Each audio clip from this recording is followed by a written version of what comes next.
வணக்கம் நண்பர்களே. இருமுனை கத்தி சேனலுக்கு உங்களை அன்புடன் வரவேற்கிறேன். நான் உங்கள் கார்த்தி. இன்னைக்கு நம்ம சேனலில் என்ன பார்க்க போகிறோம் பார்த்தீங்கன்னா, ட்ரம்ப் இந்தியா மீது விதித்துள்ள 50% டாரிஃப். அதனால் இந்தியாவுக்கு மட்டும் தான் பாதிப்பா, இல்லை அமெரிக்காவுக்கும் பாதிப்பு ஏற்பட்டிருக்குதா அப்படின்றத தான் பார்க்க போகிறோம். வாங்க வீடியோக்குள்ளே போகலாம்.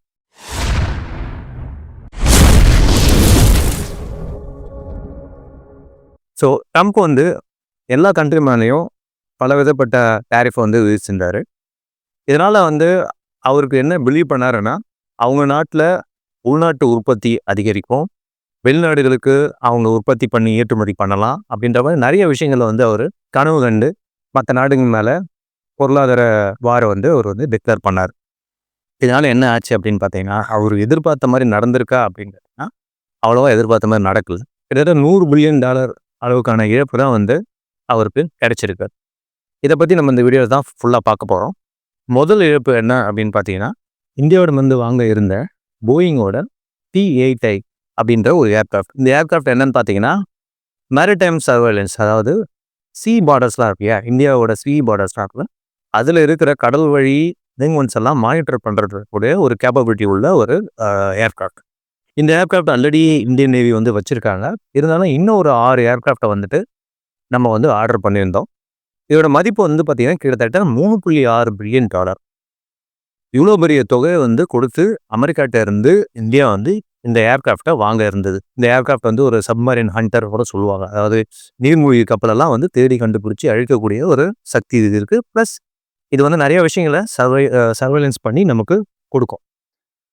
இப்போ இந்த டீல் தான் பார்த்தீங்கன்னா அமெரிக்கா இந்திய உறவில் மிகப்பெரிய ஒரு பாலமாக இருந்துச்சு. ஏன்னா பெரிய லெவலான ஒரு தொகையை நம்ம இந்த டீலுக்காக அமெரிக்காவுக்கு நம்ம பே பண்ண இருந்தோம். ஸோ இந்தியா மீது அமெரிக்கா கிட்டத்தட்ட ஒரு 50% டாரிஃப் போட்டதுனால இந்தியன் கவர்மெண்ட்டு இந்த பிளானை ஸ்டாப் பண்ணிட்டாங்க. ஈவன் ஒரு சில விஷயங்கள் நீங்கள் கேள்விப்பட்டிருப்பீங்க.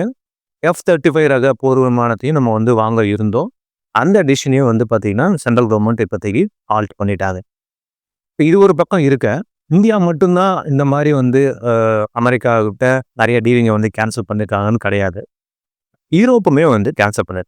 பார்த்தீங்கன்னா ஸ்பெயின் அமெரிக்காட்டிலேருந்து வாங்க இருந்த F-35 போர் விமானத்தை அவங்க கேன்சல் பண்ணிட்டு அதுக்கு பதிலாக யூரோ ஃபைட்டரில் அந்த அமௌண்ட்டை இன்வெஸ்ட்மெண்ட் பண்ண முற்பட்டுட்டாங்க. யூரோ ஃபைட்டர் யூரோப்பியன் யூனியனில் இருக்கிற கண்ட்ரிங்கெலாம் சேர்ந்து மேனுஃபேக்சர் பண்ண ஒரு கம்பைன்டு ஏர்க்ராஃப்ட். அதை வாங்குறதுக்கு அவங்க அந்த ஃபண்டை ஒதுக்கிட்டாங்க. சவுத் ஆஃப்ரிக்காவில் அமெரிக்காட்டேருந்து வாங்க இருந்த ப்ளஸ் இம்போர்ட் அண்ட் எக்ஸ்போர்ட் அவங்களுக்குள்ள இருந்த ஸ்டீல் அண்ட் ஒயின் எக்ஸ்போர்ட்டை பார்த்தீங்கன்னா ஸ்கிராப் பண்ணிட்டாங்க. பிரேசில் நிறைய ட்ரேட் அக்ரிமெண்ட்டை அமெரிக்காட்டேருந்து கேன்சல் பண்ணிடுச்சு. அது போக கனடா பக்கத்துலேயே இருக்கிற ரொம்ப நட்பு நாடு, அமெரிக்காவோட மிகவும் நட்பு நாடான கனடா பார்த்தீங்கன்னா நிறைய விஷயங்களை கேன்சல் பண்ணிட்டாங்க. எக்ஸாம்பிளுக்கு சீஸ் அமெரிக்காவில் அதிக லெவலில் கனடாவில் இறக்குமதி பண்ணப்பட்டு இருந்தது. அதையுமே கனடா நிறுத்திட்டாங்க. கிட்டத்தட்ட $68 மில்லியன் மதிப்புடைய ஸ்டார்லிங்கோட ஒரு ஒப்பந்தம் போட்டிருந்தாங்க கனடா. உங்களுக்கு தெரியும், ஸ்டார்லிங்க் பார்த்தீங்கன்னா எலன் மஸ்க், உலக பணக்கார எலன் மஸ்கோட இன்டர்நெட் ப்ரொவைட் பண்ணுற, சேட்டலைட் மூலிமா இன்டர்நெட் ப்ரொவைட் பண்ணுற ஒரு நிறுவனம். இந்த நிறுவனத்துக்கு கூட கனடா போட்டிருந்த ஒப்பந்தமும் இப்போது கேன்சல் பண்ணிடுச்சு கனடா கவர்மெண்ட். அதுபோக சவுத் கொரியா கிட்டத்தட்ட $100 பில்லியன் அளவுக்கான இன்வெஸ்ட்மெண்ட்டை அமெரிக்காவில் பண்ணுறதா இருந்தது. செமிகண்டக்டர்ஸ் இந்த மாதிரியான விஷயங்களில் அங்கே மேனுஃபேக்சரிங் பண்ணுறதுக்கும் இந்த மாதிரி அக்ரிமெண்ட் போட்டிருந்தாங்க. அந்த அக்ரிமெண்ட்டை இப்போதைக்கு சவுத் கொரியா பாஸ் பண்ணிட்டாங்க. ஸோ இதனால் என்னென்னா, கொஞ்சம் நாட்கள்லேயே இந்த ட்ரம்ப் ஒரு டாரிஃப் வார் எல்லா நாடுகள் மேலும் விதித்ததுனால கிட்டத்தட்ட ஒரு $100 பில்லியன் அளவுக்கான வருமானத்தை அமெரிக்கா இழந்திருக்கு. ஸோ இது மட்டும் இல்லாமல் இப்போ அமெரிக்காவிலுமே பொதுமக்கள் கொண்டு பார்த்தீங்கன்னா இந்த டாரிஃபோட பிரச்சனையை சந்திக்கிறாங்க.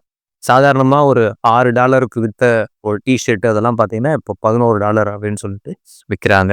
இது நான் டிஷர்ட்டில் மட்டும் சொல்ல வரல. ட்ரம்ப் என்ன பிலீவ் பண்ணார் அப்படின்னா, அந்த நாட்டில் எல்லாமே மேனுஃபேக்சரிங் பண்ணால் அங்கேக்குள்ளே விற்றுக்க முடியும் அப்படின்ற மாதிரி அவர் நினச்சி பண்ணிட்டாரா இல்லைன்றது நமக்கு தெரியல. ஏன்னா எப்போதுமே எந்த நாடுமே ஒரே நாட்டை மட்டுமே சார்ந்து இருக்க முடியாது. மற்ற நாடுகளோட ஆதரவோ மற்ற நாட்டு மக்களுடைய பையிங் பவரும் கண்டிப்பாக இன்னொரு நாட்டுக்கு தேவை. அதனால தான் அமெரிக்கா பையிங் பவர் அதிகமாக இருக்கிறதுனால எல்லா நாடுகளும் அங்கே எக்ஸ்போர்ட் பண்ணுறாங்க. அதை ஒரு ஆயுதமாக அவர் பயன்படுத்தி மற்ற நாடுகள் மேலே அவர் ட்ரேட் வார ஊற்றுறதுனால ஆல்டர்னேட்டிவ் சோர்ஸஸும் மற்ற நாடுகள் கண்டிப்பாக தேடி போகும். ஸோ அதுதான் இப்போ நடந்திருக்கு. இது இன்னமும் அவருக்கு பாதிப்பை ஏற்படுத்துன்றது தான் உலக பொருளாதார வல்லுநர்கள் வந்து சொல்லிட்டு இருக்காங்க. மீண்டும் சந்திப்போம். வீடியோ உங்களுக்கு பிடிச்சிருக்கும்னு நினைக்கிறேன். கண்டிப்பாக நம்ம சேனலில் வந்து சப்ஸ்கிரைப் பண்ணுங்கள். பெல் பட்டனை வந்து கிளிக் பண்ணிக்கோங்க. ரெகுலராக நம்ம வந்து ஜியோபொலிட்டிக்ஸ் பற்றின வீடியோஸ் டெய்லி பேசிஸில் போடுவோம். நன்றி, வணக்கம்.